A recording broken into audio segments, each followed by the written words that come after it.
जय हिंद दोस्तों। आज हम लोग इम्पोर्टेंट जो पार्ट सेकंड है हम लोग देखेंगे। पार्ट फर्स्ट कर चुके हैं, पार्ट सेकंड करते हैं।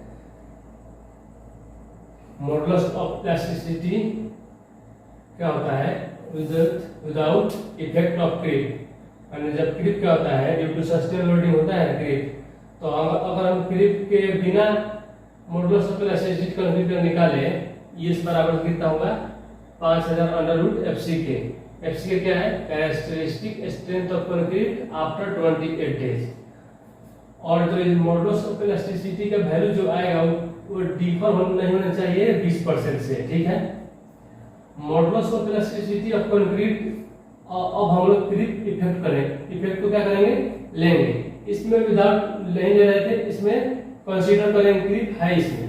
तो ये इक्वल टू कितना होगा? 5000 under root FCK by 1 plus theta. Theta क्या है? Creep coefficient.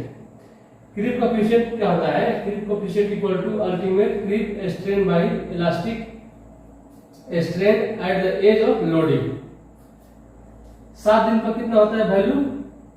2.2, 28 डेज पर 1.6, 1 ईयर पर 1.1। इसका भी मेरे पास ट्रिक है 7-2 7 दिन पर 2.2 और 1 साल तो ठीक है 1 इक्वल टू 1.1। ठीक है। 7 2 और 1 ठीक है। एक खाली याद करना पड़ेगा आपको। 28 दिन पर 1.6, 28 दिन पर 1.6। तो जैसे जैसे देख रहे हैं हम लोग क्या है, जैसे 7 दिन हो गया, 28 दिन हो गया, 1 साल हो गया। जैसे जैसे एज बढ़ रहा है तो कोफिशिएंट क्रीप कोफिशिएंट का वैल्यू क्या हो रहा है? घट रहा है। देखिए 2.2 था, फिर 1.6 हुआ, फिर 1.1 हुआ। तो जैसे जैसे एज बढ़ रहा है तो क्रीप कोफिशिएंट का वैल्यू क्या हो रहा है? डिक्रीज हो रहा है। तो वही मैं लिखा हूं एट द एज ऑफ, जैसे जैसे एज बढ़ेगा क्रीप कोफिशिएंट का वैल्यू डिक्रीज होता है। At the age of, age age increase है, जैसे जैसे एज मतलब कैलकुलेटर का एज लिखे हमें कि 7 दिन पर 2.2, 28 डेज पर 1.6 और 1 साल पर 1.1। तो जैसे जैसे दिन बढ़ता है तो क्रीप कोफिशिएंट का वैल्यू घटता है।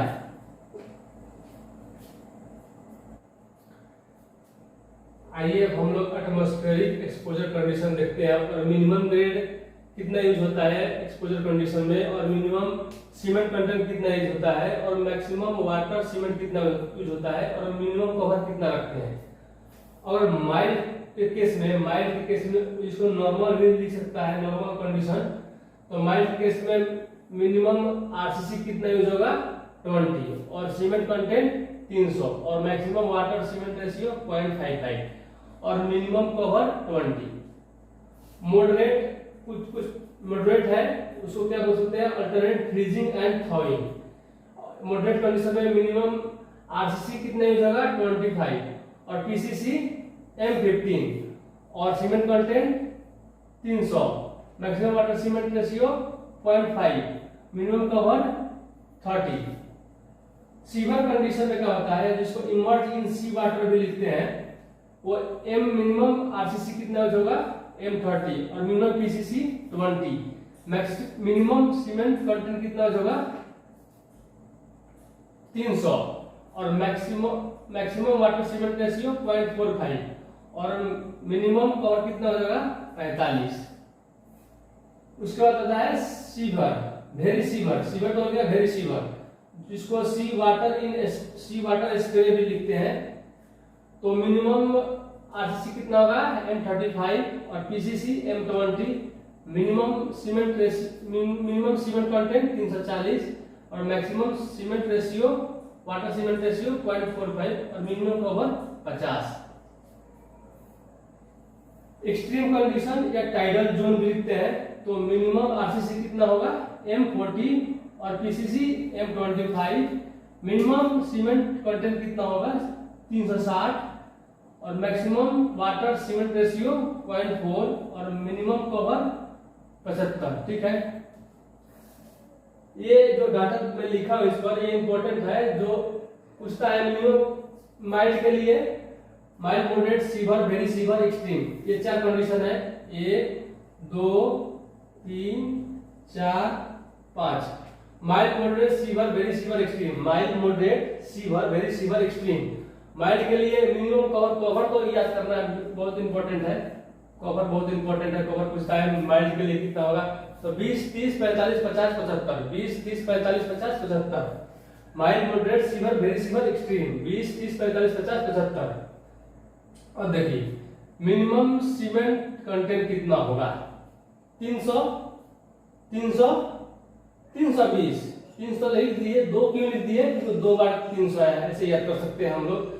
300, 300, 320, फिर तो मैंने क्या 200 बढ़ा दीजिए, 20 बढ़ा दीजिए तो 340, फिर 20 बढ़ा दीजिए 360, 300, 300, 320, 340, 360, 300, 300, 320, 340, 360। उसका मैक्सिमम वाटर सीमेंट रेशियो 0.55, 0.5, 0.45, 0.45, 0.4। और आरसीसी पूछ देगा मिनिमम कितना होता है, 20, 20, 25, 30, 35, 40। Mild moderate sewer very sewer extreme, mild के लिए M20, मॉडरेट के लिए M25, सीवर के लिए M30, वेरी सीवर के लिए M35, एक्सट्रीम के लिए M40। वेरी वेरी इंपॉर्टेंट है ये जो चार्ट है, ये बहुत बहुत इंपॉर्टेंट है, इसको हम लोग याद करेंगे, तुरंत याद करेंगे इसको, और याद करके हम लोग इसको क्वेश्चन करेंगे अभी।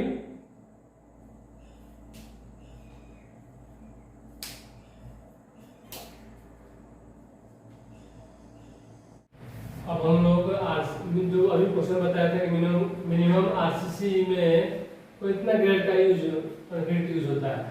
इन आरसीसी वर्क में मिनिमम ग्रेड ऑफ कंक्रीट कितना यूज होता है, M20।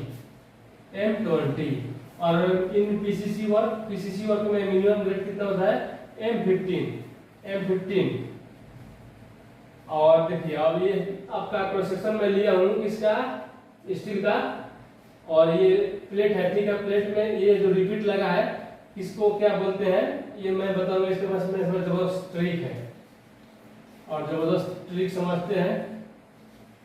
ये क्या है आपका, जैसे इसके सेंटर तक बीच कितना डिस्टेंस है उसको क्या बोलते हैं, पिच। और इसके सेंटर से इसके सेंटर तक कितना होता है उसको गेज बोलते हैं। कब गेज बोलेंगे कब पिच बोलेंगे मैं अभी बताता हूँ। ये 8 डिस्टेंस है और ये इन डिस्टेंस है, क्योंकि इसके बाद खत्म है, इसके बाद क्या है, रिपीट खत्म है, तो क्या होगा वो इन डिस्टेंस खत्म। और 8 डिस्टेंस मतलब किनारा है, इधर भी हो सकता है इधर भी हो सकता है। कंफ्यूज किस में रहता है, इसमें और इसमें। इसका ट्रिक मेरे पास ये है कि हम लोग क्या पिच PI, ये तो फोर्स है, ये फोर्स है, ये P फोर्स है, ये पिच। जो पिच मतलब जो हम पिच पर खेलते हैं ना, मतलब फुटबॉल या क्रिकेट पिच मतलब खेलते हैं, तो हम लोग फोर्स का मतलब बैट का जाते हैं अलोंग द, मतलब क्या ये पिच है, मान लीजिए पिच है तो हम लोग सीधा खेलेंगे ना। मान लीजिए ये हम लोग के सामने सीधा मतलब क्या फील्ड है, तो हम लोग क्या करेंगे, पिच के सामने लगाएंगे बैट, तो उसी तरह हम लोग याद कर सकते हैं। इसमें क्या ये क्या है, पिच है, तो फोर्स क्या है, फोर्स के अलोंग है, ठीक है, फोर्स के अलोंग है। ये इधर फोर्स है तो इधर भी क्या है, इसके अलोंग ना है, क्या है, पिच, ठीक है। पिच तो याद हो गया। अब परपेंडिकुलर जो होगा वो होगा गेज। परपेंडिकुलर मतलब गेज, एक याद कर लीजिए, दूसरा अपने आप याद होता है, ठीक है। क्योंकि कंफ्यूज करने के लिए ये दोनों ऑप्शन रहेगा और दोनों बात लिखा रहेगा, तो मुझे याद करना है पिच मतलब अलोंग, जिधर फोर्स रहेगा उधर रहेगा, और तो फोर्स इधर है तो पिच भी यही होगा, ठीक है। अगर इसी को मैं ऐसे बना दूं, ऐसे कोई प्लेट लेकर और क्या उसमें रिपीट लगा दूं और इधर फोर्स लगा दूं, इधर फोर्स लगा दूं, तो जो इसका सेंटर होगा, इसके सेंटर में इसमें पिच और गेज कौन सा होगा, पिच हमेशा पर अलोंग द फोर्स, तो फोर्स इधर लग रहा है ना, तो मतलब ये है आपका पिच, ये पिच है, और ये आपका क्या है, गेज है। एक याद कर ले बात। हेलो, अब हम लोग जो अब हम लोग जो सर्वे का जो इम्पोर्टेंट फार्मूला है आपके सामने लिखा गया है, और ये फार्मूला अगर याद ना हो तो YouTube पर पढ़ाना मैं छोड़ दूंगा। ये बहुत मैं सुना हूँ, लिखते लोग, अगर ये समझ में आए तो मैं YouTube पर पढ़ाना छोड़ दूंगा। वही साथ ये अगर ये समझ में नहीं आया ना, यूट्यूब क्या मैं पूरी दुनिया से पढ़ाना छोड़ दूंगा, ठीक है।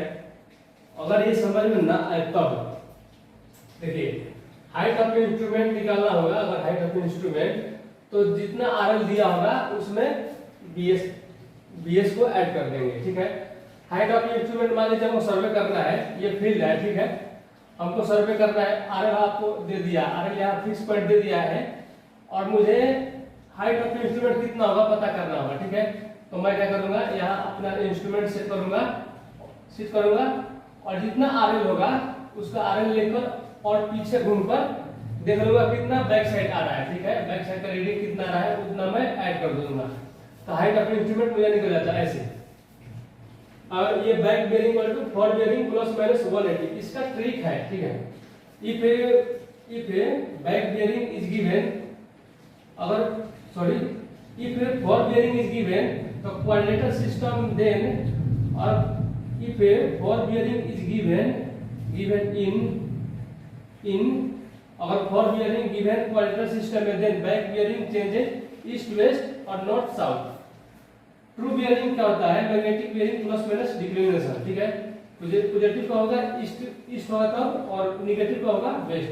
अब आता है हमारे ट्रिक का। बीबी बोली फेसबुक चलाओगे, मैं बोला 180 से कम और 180 से ज्यादा नहीं। तो बीबी बोली अगर 180 से कम हुआ तब तो तुम पॉजिटिव में हो भाई। अगर बीबी बोली अगर फेसबुक का वैल्यू 180 से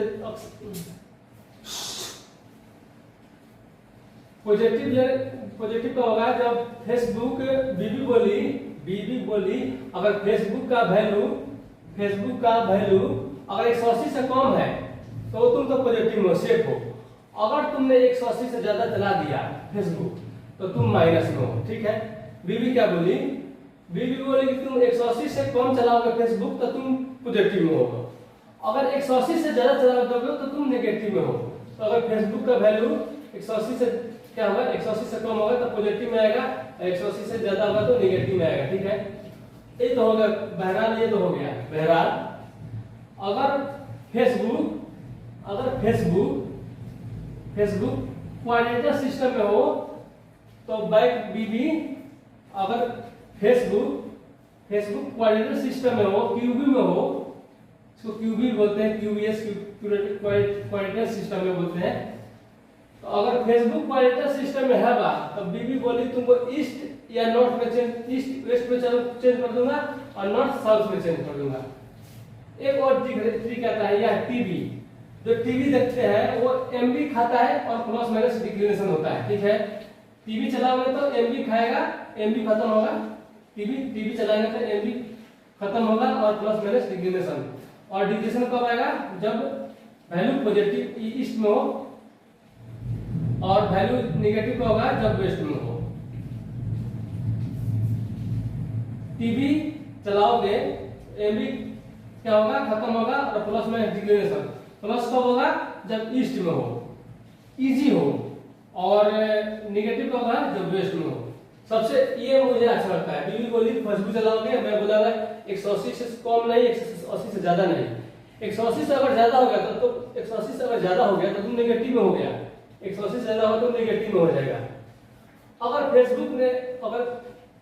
फेसबुक में क्वाड्रेटर सिस्टम में तुम आ गया तो बीबी बोली तुम ईस्ट वेस्ट चेंज कर देना और नॉर्थ साउथ चेंज कर देना।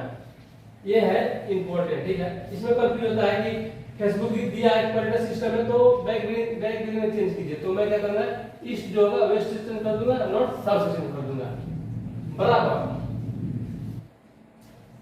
आइए अब देखते हैं कर्वेचर क्वेश्चन का फार्मूला क्या होता है, cc इक्वल टू d²/2r।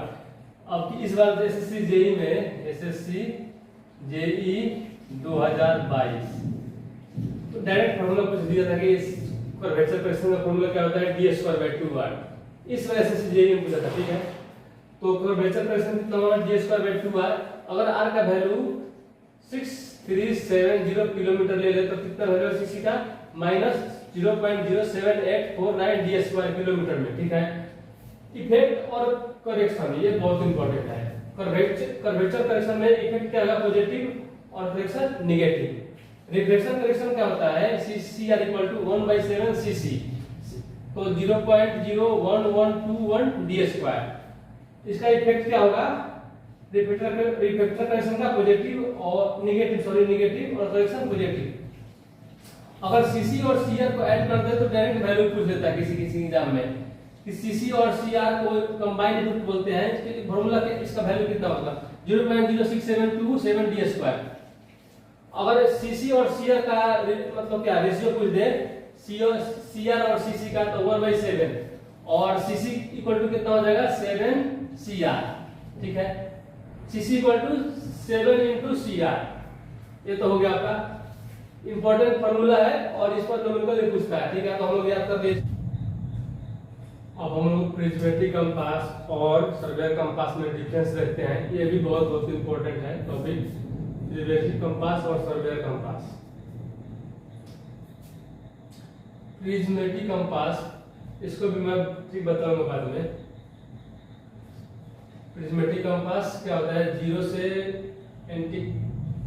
से क्लॉकवाइज जाता है, ठीक है।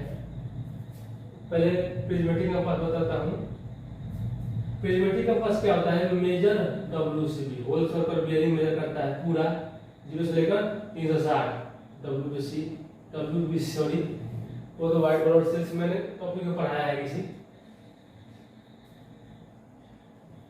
प्रिज्मेटिक कंपास क्या है, measure WCB whole circle bearing को, क्योंकि 0 से 360 है इसलिए होल सर्कल बियरिंग मेजर करता है।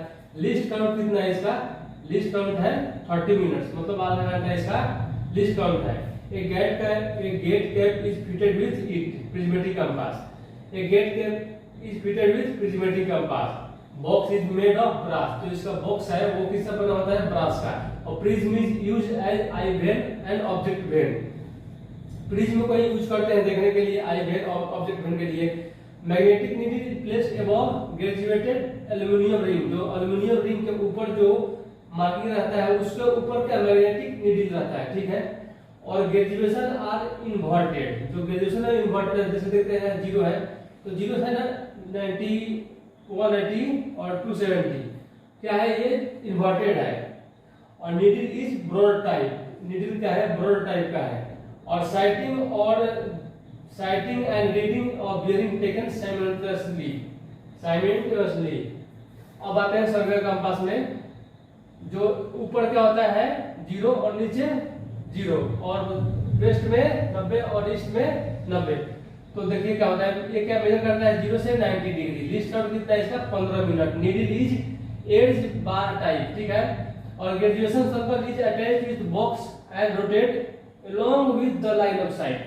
It has 2 eye vein, इसके पास 2 eye vein होता है, एक इधर से देखने के लिए पीछे से देखने के लिए। और first object is sight and then reading of bearing is taken, पहले क्या देखते हैं उसके बाद रीडिंग लेते हैं। इसमें क्या लेते हैं साथ साथ देखते हैं दोनों का, ठीक है। ये प्रिज्म में क्या है, देखिए प्रिज्म के या तले मतलब प्रिज्म है, क्या ये एक प्रिज्म है, प्रिज्म ये क्या है प्रिज्म है। और प्रिज्म देखिए इसको मैं ट्रिक बताता हूँ। प्रिज्म जैसे ये क्या है 360 मेजर करता है, 360 में प्रिज्म होता है ना, तो ये क्या मेजर करेगा 360। और लिस्ट काउंट कितना होता है आधा घंटा होता है प्रिज्म, ठीक है, आधा घंटा होता है प्रिज्म। और a gate cap is fitted with it. उसके बाद बॉक्स जो होता है वो ब्रास का होता है, ब्रास का जो बॉक्स होता है वो किसका होता है, ब्रास का। उसका magnetic needle is placed above graduated aluminium ring, जो एल्युमिनियम रिंग के ऊपर इसको ग्रेजुएट कर मतलब रखते हैं। और ग्रेजुएशन आर इन्वर्टेड, जो ग्रेजुएशन होगा मतलब उसका जो क्या बोले अभी आपको, जो लाइन जैसे ये मार्किंग है तो वो क्या है डाउनवर्ड है, इन्वर्टेड है। 0 से स्टार्ट होगा 90 फिर 180 फिर 270। और needle is bolt type, needle क्या है बोल्ट टाइप है, मतलब बड़ा है। प्रिज्म क्या है बड़ा है, बोल्ट मतलब बड़ा। और सर्वेयर कंपास में needle is edge bar type, edge है, ठीक है, मतलब पतला है, ये पतला है, ठीक है। और इसमें क्या था बोर्ड टाइप है, बड़ा है। प्रिज्म क्या है बड़ा है, जो नीडल है इसमें वो बड़ा है। और इसमें जो नीडल है वो एड्ज बार टाइप है। ये इंपॉर्टेंट है प्रिज्मेटिक कंपास और सर्वेयर कंपास। आज हम लोग ग्रेड कंपटीशन पढ़ेंगे, ठीक है। क्या होता है, सर्वे का टॉपिक है। ये होता क्या है, फाइंड तो कुछ देता है न्यूमेरिकल में, ग्रेड कंपटीशन फाइंड कीजिए। तो इसका फॉर्मूला है 30 + r/r और 75/r। r क्या है, r क्या है, रेडियस है, radius of curve, radius of क्या है, कर्व है। तो जो मिनिमम वैल्यू आएगा, इन दोनों में जो मिनिमम वैल्यू आएगा वो आपका आंसर होगा, ठीक है। ग्रेड कंपनसेशन का grade compensation is not provided. ये कब प्रोवाइड नहीं किया जाता है, व्हेन ग्रेडियंट पर 4% से ग्रेडियंट कम है। ग्रेडियंट पता हैगा, रूलिंग ग्रेडियंट और आपका जो ग्रेडियंट में ग्रेडियंट का टाइप है मिनिमम, मैक्सिमम, रूलिंग और डिजाइन।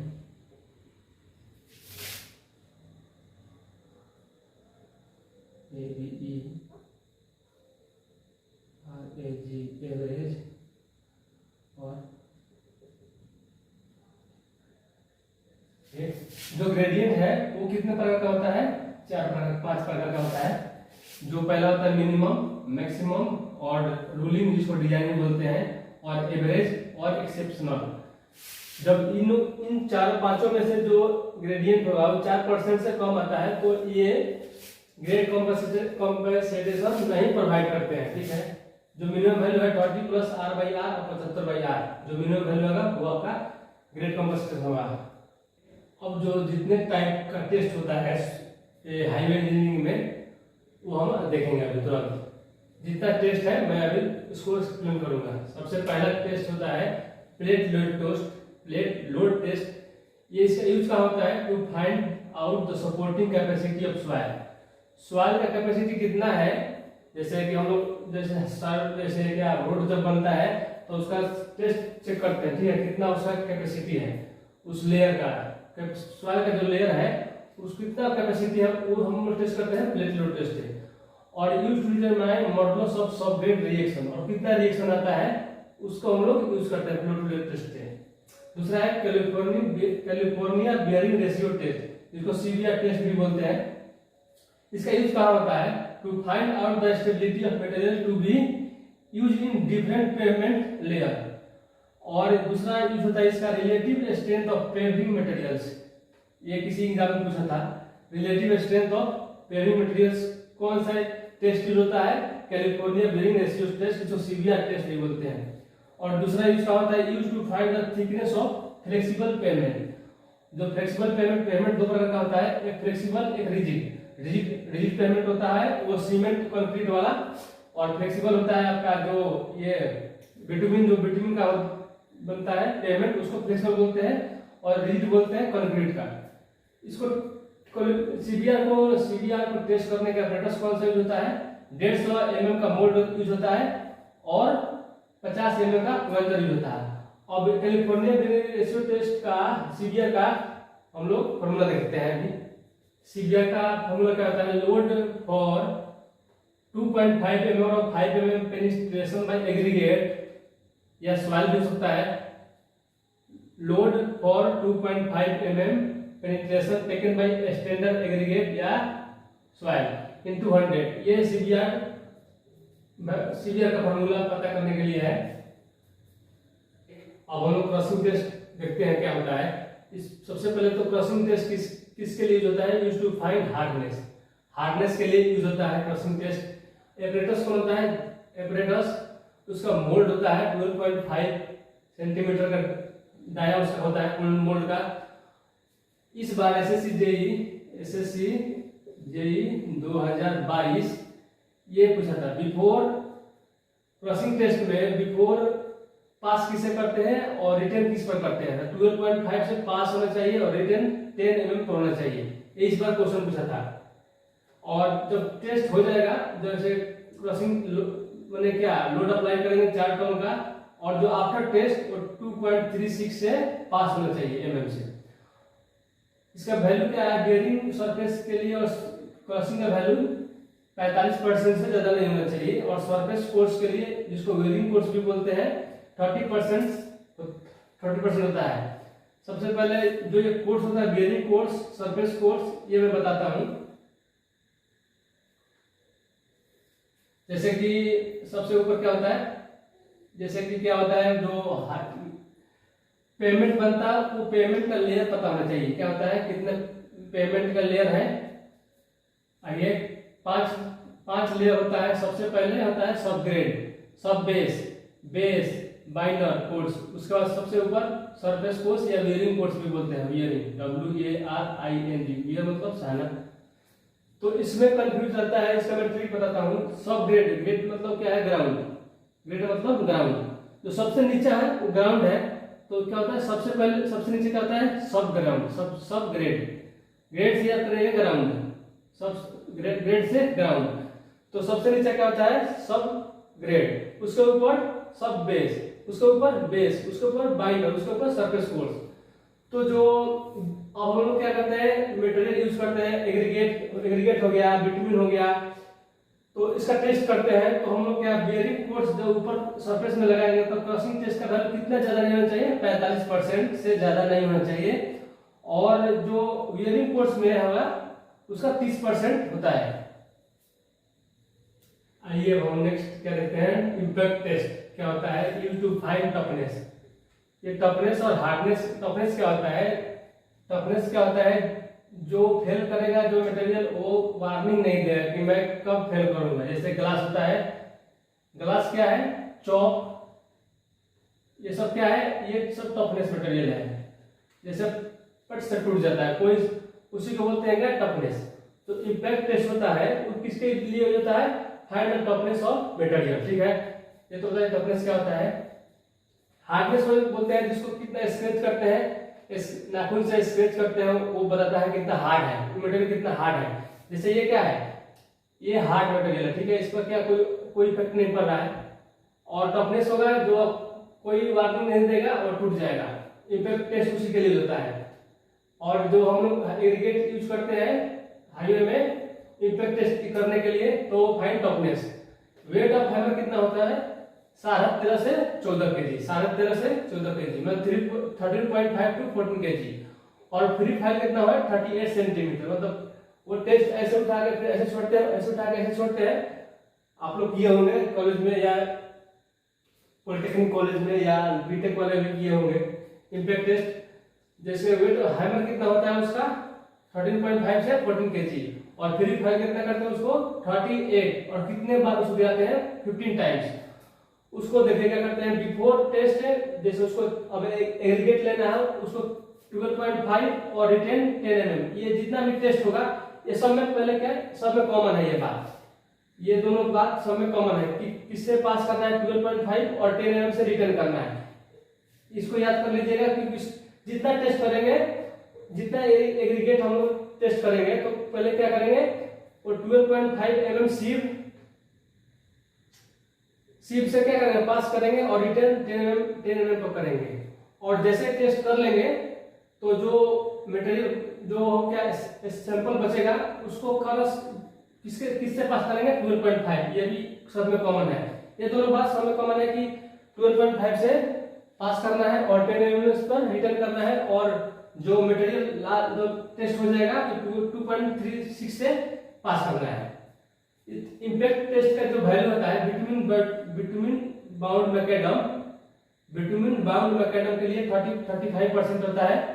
और इंपैक्ट वैल्यू 20 से 30% सेटिस्फैक्टरी फॉर रोड सरफेस के लिए मतलब अच्छा है कि इंपैक्ट वैल्यू 20 से 30 हो। तो जो वियरिंग कोर्स होगा उसके लिए इंपैक्ट वैल्यू 30% से ज्यादा नहीं होना चाहिए। इंपैक्ट टेस्ट वियरिंग कोर्स सबसे ऊपर जो कोर्स होता है एग्रीगेट का, उसका 30% से ज्यादा नहीं होना चाहिए। आइए अब अगला जो टेस्ट है एब्रेशन टेस्ट देखते हैं। Use to find wear and tear या हार्डनेस के लिए यूज होता है abrasion test. Loss engine machine होता है वो यूज होता है इस टेस्ट में, एब्रेशन टेस्ट पता करने के लिए। जो ड्रम यूज होता है, जो ड्रम का डाया कितना होता है 70 सेंटीमीटर और विड्थ होता है 50 सेंटीमीटर का। जो वेट ऑफ बॉल उसमें डालते हैं वो 380 to 450 ग्राम होता है। और डाया ऑफ स्टील कितना होता है 4.8 mm वेट हो गया और डाया हो गया। जो इसका वैल्यू होगा एब्रेशन वैल्यू का वियरिंग फोर्स और वियरिंग क्या है, एक मिनट, जो एब्रेशन टेस्ट कर लेंगे, जो क्या बताया था मैं, सब में कॉमन क्या रहेगा, एक 12.5 mm से पास और 10 mm से रिटेन होगा, और ये तो फिक्स है। और टेस्ट जब कर लेंगे एब्रेशन वैल्यू सब कर लेंगे एग्रीगेट का, तो वो 2.36 mm से पास होना चाहिए। उसके बाद हम लोग ये तो बिफोर करते हैं, बिफोर टेस्ट मैंने टेस्ट मतलब सब कुछ करने से पहले ये क्या करेंगे, एग्रीगेट लेंगे, उसको क्या 12.5 से पास कराएंगे और 10 mm पर रिटर्न कराएंगे, और टेस्ट जब हो जाएगा तो 2.3 mm से पास कराएंगे। और जो वैल्यू होगा वो बियरिंग फोर्स का एब्रेशन वैल्यू 50% से ज्यादा नहीं होना चाहिए, और बियरिंग फोर्स सरफेस फोर्स के लिए एब्रेशन वैल्यू 30% से ज्यादा नहीं होना चाहिए।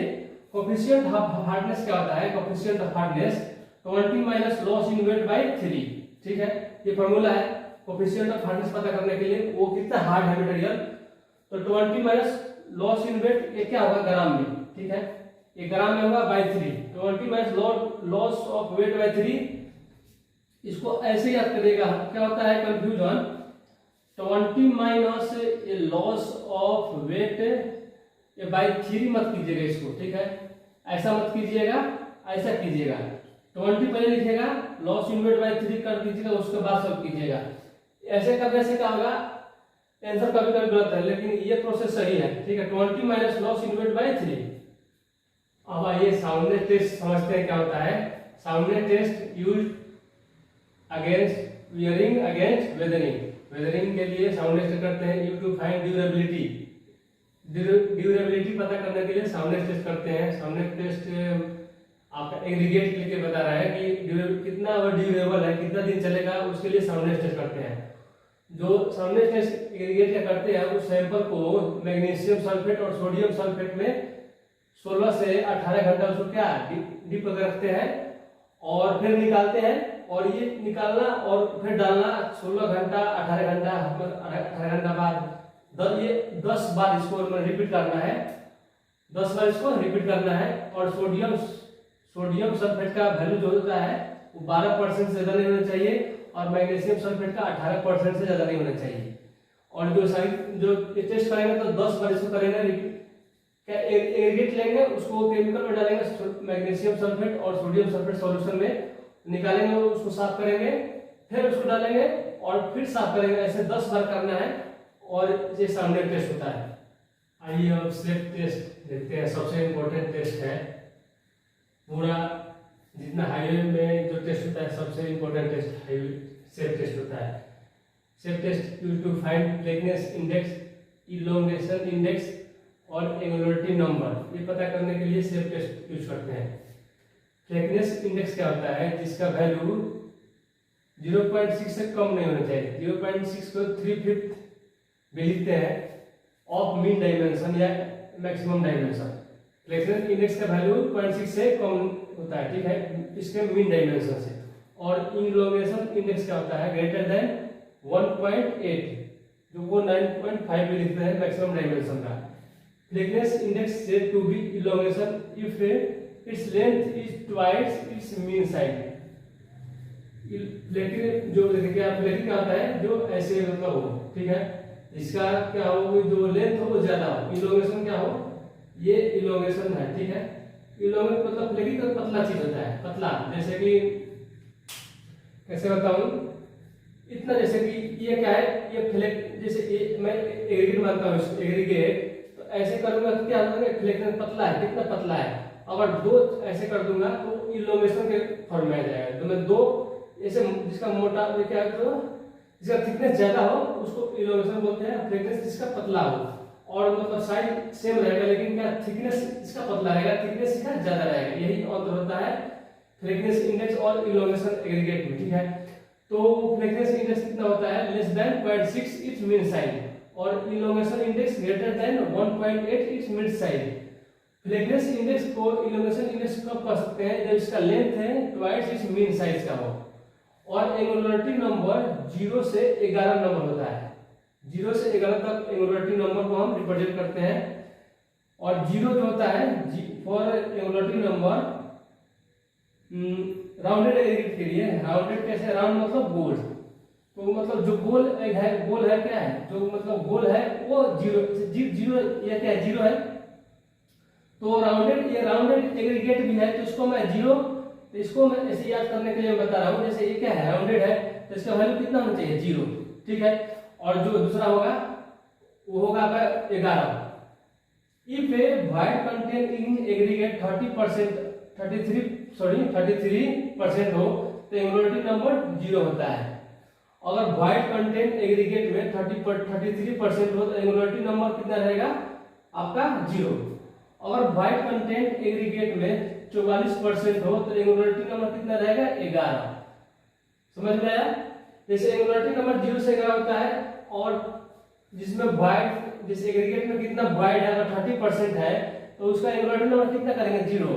अगर एग्रीगेट में अगर वाइड 44% है तो एग्लोटिंग नंबर जीरो होगा। और राउंडेड एग्रीगेट के लिए जीरो वैल्यू होता है, जैसे ये क्या है, राउंडेड एग्रीगेट है तो इसको मैं जीरो बता दिया। For pavement construction flakiness index, elongation index का वैल्यू 15% से ज्यादा नहीं होना चाहिए। फ्लैक्नेस इंडेक्स और इलोंगेशन इंडेक्स का वैल्यू रोड कंस्ट्रक्शन में जब हम रोड पेमेंट बनाते हैं तो उसमें जो टेस्ट ये करेंगे तो उसका वैल्यू 15% से ज्यादा नहीं होना चाहिए। सब क्वेश्चन ही है। आइए अब हम लोग समझते हैं वाटर ऑब्जॉर्प्शन और स्पेसिफिक ग्रेविटी टेस्ट जो हम एग्रीगेट के लिए करते हैं। कैसे करते हैं, 2 kg एग्रीगेट लेंगे और 24 घंटा के लिए पानी में रखेंगे, और जो एग्रीगेट होगा उसका ऑब्जॉर्प्शन कितना, वो पानी ऑब्जॉर्व करता है वो 6% से ज्यादा नहीं होना चाहिए। अगर वो ऐसा 6% ज्यादा होता है तो उसको रोड पेमेंट यूज नहीं करते हैं, ठीक है। अब हम लोग नेक्स्ट टेस्ट देखते हैं बिटुमिन। हम लोग अब एग्रीगेट का टेस्ट देख लिए, अब हम लोग बिटुमिन का टेस्ट देखते हैं। According to IS bitumen is classified into 10 grade. Indian standard classify किया है बिटुमिन को कि 10 ग्रेड में होता है, ठीक है। ये भी क्वेश्चन पूछा एक बार। और पहला क्या होता है, स्पाल्ट जिसको बिटुमिन बोलते हैं, ये सोल्यूबल इन कार्बन डाइसल्फाइड और carbon tetrachloride, carbon disulphide C2S और कार्बन टेट्राक्लोराइड CCl4। स्पार्क और बिटुमिन में अंतर क्या है, ये होता क्या है, it is remaining contact after fractional distillation of petrol. जब पेट्रोल को हम अलग करते हैं फ्रैक्शनल डिस्टिलेशन के विधि से, और जो रिमेनिंग प्रोडक्ट बचता है यही है स्पार्क और बिटुमिन। अगर कोई उसमें इनर्ट मटेरियल रहता है, क्या उसमें इनर्ट मटेरियल उसको बोलते हैं जो किसी से रिएक्शन नहीं करता है। अगर कोई इनर्ट मटेरियल उसमें प्रेजेंट है तो उसको स्पार्क बोलेंगे। अगर वो सॉलिड स्टेट में है तब उसको स्पार्क बोलेंगे, अदरवाइज उसका बोलेंगे बिटुमिन बोलेंगे। अंतर यही है स्पार्क और बिटुमिन में। अंतर क्या है कि अगर वो उसमें अगर कोई इनर्ट मटेरियल प्रेजेंट है, इनर्ट मटेरियल वो होता है जो किसी से रिएक्शन नहीं करेगा, तो इनर्ट मटेरियल अगर प्रेजेंट है तो उसको स्पार्क बोलेंगे। अगर स्पार्क अगर सॉलिड स्टेट में है तब, अदरवाइज उसको क्या बोलेंगे हम लोग, बिटुमिन बोलेंगे। और स्पार्क और बिटुमिन में एक और खासियत है कि इसमें कार्बन कंटेंट लेस होता है, ठीक है। बिटुमिन का 2 टाइप का होता है, पेविंग ग्रेड और इंडस्ट्रियल ग्रेड। पेविंग ग्रेड में जो यूज होगा उसको रोड कंस्ट्रक्शन में यूज होता है। बिटुमिन जो है दो ग्रेड में यूज होता है, पेविंग ग्रेड और इंडस्ट्रियल ग्रेड में। जो इंडस्ट्रियल ग्रेड में होगा वो use in building construction. Paving grade में क्या होता है, 2 प्रकार का होता है, ए टाइप और एस टाइप। ए टाइप में क्या बोलता है, उसको आसाम बोलते हैं। जैसे A35 को जो भी नंबर आएगा उसके पहले ए लिखेगा, ये मतलब आसाम। जो आसाम से मतलब क्या प्रोडक्ट होगा उसका नाम करेंगे ए टाइप का, और एस टाइप का वो अदर सोर्स से मैंने प्राप्त होगा, ठीक है। जिसको S35 S90 उसके पहले एस लिखेगा तो वो अदर से प्राप्त हुआ है। अगर आसाम से प्राप्त होगा तो उसको क्या बोलेंगे, A35 A90। आइए अब टार देखते हैं। बिटुमिन देख लिए, अब टार देखते हैं। टार क्या है, it is remaining part of destructive distillation of coal and wood. और टार क्या है, इसमें कार्बन कंटेंट मोर रहता है, और ये सोल्यूबल किसमें है, टोल्यूइन में, ठीक है। और जो बिटुमिन है वो किसमें सोल्यूबल था, आपका कार्बन टेट्राक्लोराइड और carbon sulphide, carbon disulphide C2S में और कार्बन टेट्राक्लोराइड CCl4 में। ये जो तार है वो किसमें सोल्यूबल है? टोलून में। ठीक है, T4 तार होता है और T4 टोलून होता है। तो इसे याद कर सकते हैं कि वो किसमें सोल्यूबल है। बिटुमिन होगा वो कार्बन टेट्राक्लोराइड में और CCl4 में सोल्यूबल होगा, और तार जो होगा वो किसमें सोल्यूबल होगा? आपका टोलून में। ठीक है, हंसते रहिए, मुस्कुराते रहिए। तार क्या हो गया था? अब देखिए कितने प्रकार का होता है? 5 प्रकार का होता है। ठीक है, 5 ग्रेड ऑफ तार इज फाउंड। 5 प्रकार का जो तार है वो हम लोग को पाते हैं। पहला है R1, R2, R3, R4, R5। सबसे इंपॉर्टेंट है R5। क्लोरीन और वाटर प्रूफिंग में यूज होता है कौन? तार, जो R5 होता है। प्रीमिक्स और तार मैकेडम में R4, और R3 किस में होता है? फॉर टॉप कोर्स है। R2 किस में होता है? For surface painting and normal climate condition में, और R1 किस में यूज होता है? आपका for surface dressing under climate condition, sorry cold condition में। कोल्ड क्लाइमेट कंडीशन में कौन यूज होता है? ये भी इंपॉर्टेंट है R1। ठीक है, ये याद करिएगा किसमें सोल्यूबल है? आपका टोलून में। आइए अब नेक्स्ट क्या है? कटबैक बिटुमिन क्या होता है? यूज्ड इन रोड कंस्ट्रक्शन और सॉइल स्टेबलाइजेशन। सॉइल को स्टेबलाइजेशन करने में और रोड कंस्ट्रक्शन में यूज होता है कटबैक बिटुमिन। और इसका टाइप देखते हैं, रैपिड क्यूरिंग, स्लो क्यूरिंग और medium curing. Rapid curing RC, slow curing SC और medium curing MC। Rapid curing कैसे प्राप्त होता है? Obtain by mixing naphtha and gasoline in bitumen, और its viscosity is slowest and set very fast. Slow curing में क्या होता है? SC obtain by mixing. ये किससे प्राप्त होता है? ऑयल और oil mixing oil and heavy and high HIGH high mixing oil and high boiling point of bitumen, उससे प्राप्त होता है स्लो क्यूरिंग। मीडियम क्यूरिंग कैसे प्राप्त होता है? Obtain by mixing kerosene and diesel in bitumen. Last है बिटुमिन इमल्सन। ये लास्ट है, use of bitumen emulsion in repair of road patch work in rainy condition in cold climate. Cold weather condition में इसका use होता है bitumen emulsion का। बरसात का दिन आता है तो रिपेयर ऑफ रोड, रिपेयर को जो जैसे रिपेयर के पैच आ जाता है, टूट फट जाता है, तो उसको किस कौन सा इमल्सन यूज करते हैं? Bitumen emulsion. वही लिखा है मैं यहाँ, बिटुमिन इमल्सन यूज, और bitumen emulsion for repair road patch work in rainy condition. ये रेनी कंडीशन में याद रखिएगा। ये भी 3 प्रकार का होता है, rapid setting, medium setting, slow setting, RS, MS, SS। Rapid setting क्या होता है? ड्रेसिंग ऑफ रोड में यूज होता है। मीडियम सेटिंग क्या होता है? प्रीमिक्स ऑफ कोर्स एग्रीगेट में यूज होता है। Slow setting in premix of fine aggregate में यूज होता है। और penetration value of emulsion, bitumen emulsion कितना होता है? 190 से 320, 190 से 320 होता है। किसका वैल्यू? Penetration value. अब हम लोग इसका जो टेस्ट होता है एग्रीगेट का, सबसे पहले हम लोग टेस्ट किए एग्रीगेट का, उसके बाद किया तार का। आइए अब हम लोग बिटुमिन का टेस्ट देखते हैं। एग्रीगेट का टेस्ट देख लिए हम लोग, और बिटुमिन का टेस्ट अब देखते हैं कैसे करते हैं। सबसे पहला होता है penetration test, used to find softness and hardness of bitumen. कितना सॉफ्ट है और कितना हार्ड है, बिटुमिन टेस्ट हम लोग करते हैं। और इसको फाइंड क्या करते हैं? उसमें कौन सा ग्रेड है फाइंड, ये मेन है, ये मैंने पूछा है। Penetration test used to find the bitumen grade थी। इसमें क्या करते हैं? 100 ग्राम का निडल लेते हैं और बिटुमिन को मोल्ड में भर के 25 डिग्री सेंटीग्रेड पर 5 सेकंड के लिए रखते हैं। और एपरेटस कौन सा यूज करते हैं? Penetrometer use to find.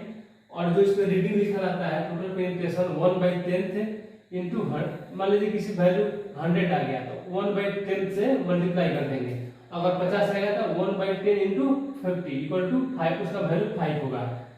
क्या होता है? अगर हॉट पर क्या है? हॉट इन हॉट क्लाइमेट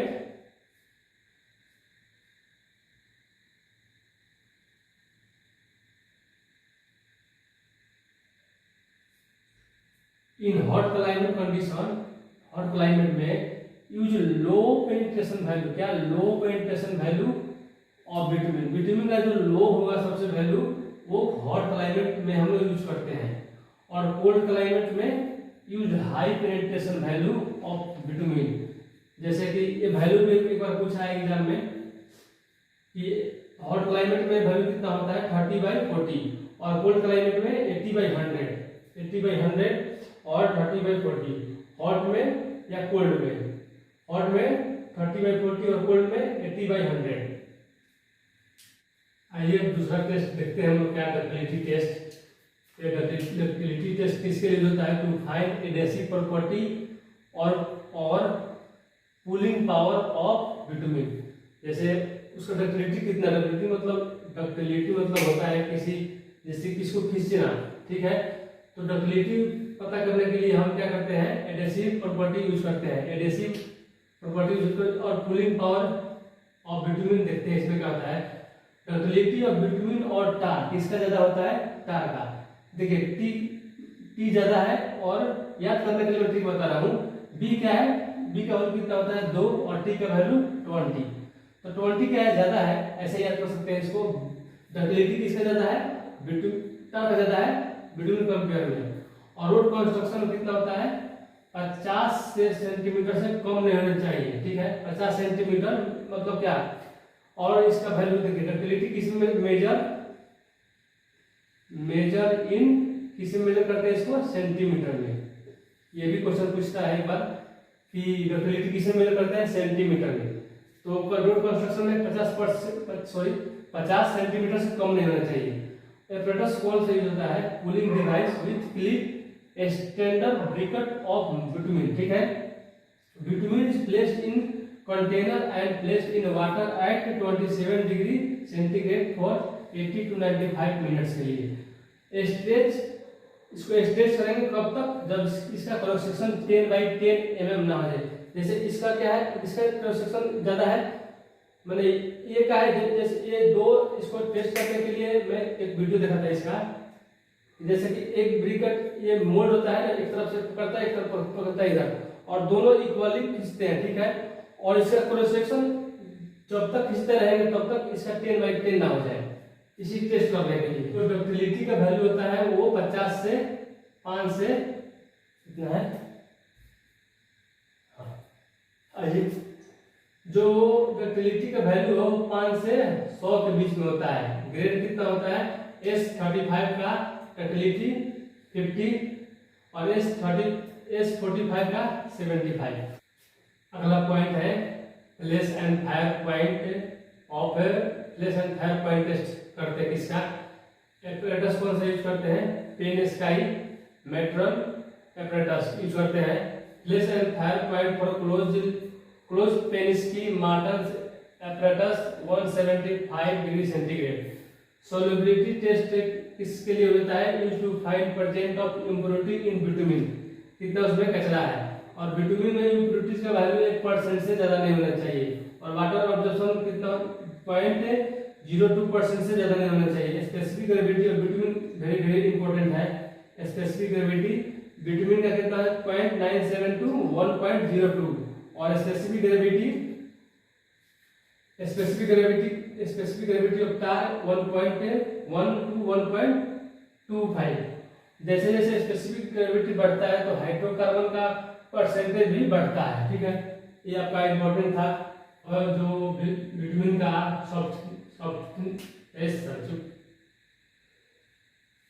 आइए अगला टेस्ट देखते हैं, विस्कोसिटी टेस्ट।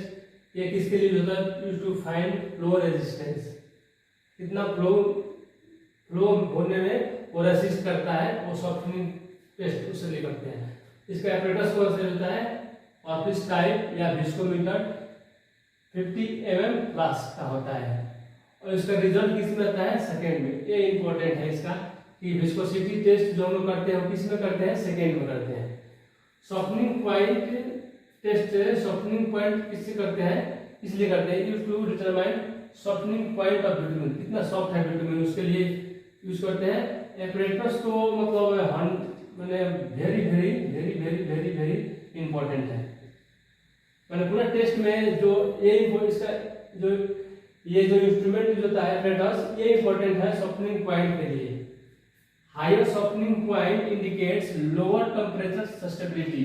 और ये कहा जो जिसका वैल्यू हाई होगा वो कहाँ यूज होता है, हॉट क्लाइमेट में यूज होता है, और जिसका वैल्यू लो होगा वो कहाँ होगा, कोल्ड क्लाइमेट में होता है। कोएफिशिएंट ऑफ सॉफ्टनिंग का फार्मूला होता है compressive strength of material saturate with water by water.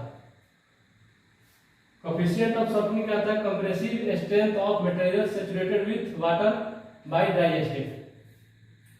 Main important ये इसका ट्रिक बताता हूं। ट्रिक क्या है, जो रिंग पहनते हैं ना वो क्या है, सॉफ्ट होता है, ठीक है, ऐसे याद कर सकते हैं। जो सॉफ्टनिंग पॉइंट होता है वो रिंग एंड बॉल, जो रिंग होता है जो हम लोग रिंग पहनते हैं वो क्या है, सॉफ्ट है। यहाँ लिख लीजिए आप लोग, जो रिंग है वो क्या है, सॉफ्ट है। जो रिंग पहने हम लोग क्या वो सॉफ्ट है, उससे softening point ring and ball operator से यूज होता है।